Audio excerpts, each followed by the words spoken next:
Hi everyone, good evening. It's Becky. I'm here from my fireplace again Tuesday night and just wanted to share a little bit with you from my devotional book, something that still touches my heart and I hope it touches yours.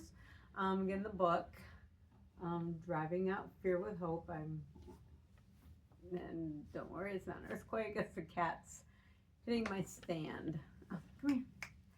Anyway, want to read to you from Genesis 15:1, New International Version.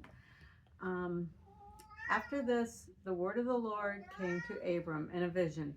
Do not be afraid, Abram. I am your shield, your very great reward. As I was reading through the Bible, looking for all the verses on hope, it finally occurred to me that hope is the other side of fear. Repeatedly, I saw where God told us not to fear because he had everything under control. He would be there for us when it was needed, whether it was great or small. At the time of this promise, God was offering Abram a glorious gift, a lineage that would lead to Jesus being born. He promised to take care of Abram and see him through everything. God's promise did not get fulfilled for many years. However, God did fulfill his promise and kept Abraham safe. I'm also struck by the fact that God told him not to fear right before he told him the blessings to come. And how many times I've felt a nudging by God to do something, to reach out and try something new and crazy for the Lord's kingdom. And I would have a time of real fear. Isn't it crazy that when God shows a path or we read about his divine promises, we so often get fearful of what it could mean? Then it becomes too easy to back out on following through on a promise because of this fear. I've worked as a physical therapist for over 30 years.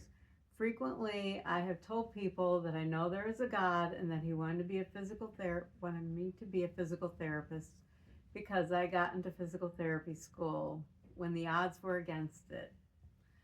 And that includes passing physics. Okay. Knowing this, I really should never have any worries during my career as a therapist, right? Well, that's not how I've felt for far too many years of my career. I spent way too much time being afraid that I may not be good enough to give my little patients everything they needed for a great life. And that's just been one of my fears as a therapist. Sure, I may not be one of the great physical therapists out there, but God gave me a heart and gave me a path. And looking back on everything, I can honestly say God was my shield and reward and equipped me with the things that my patients needed most, with a big part of that being hope for their future, and that is good enough.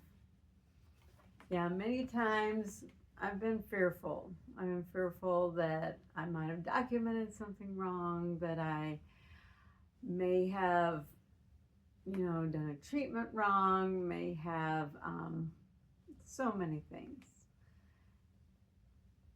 And I have misspoke, I have misstepped, but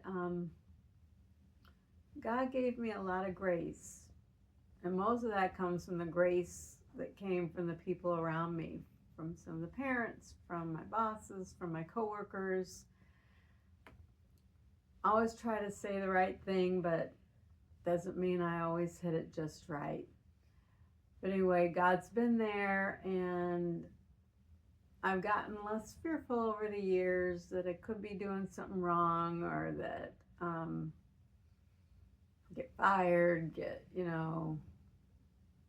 just that life wouldn't be what it was supposed to be. And here I am, many years later, still doing it, doing the job and making it and going, yeah, if something goes wrong, he's going to catch me one way or another. And whatever's happening is because it's supposed to happen. That's gone with my kids. It's gone with when I was married. It's gone with every time I've moved. God's had me, he's caught me, and I'm still going. So think about what's held you back. Think about what's What's gotten you through something that you were surprised you made it?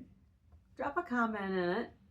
And hope you're having a really good evening. Hope this helps you. Let me know what you'd like to hear about, because God's blowing those bubbles for us to follow, and He's got you. Thanks.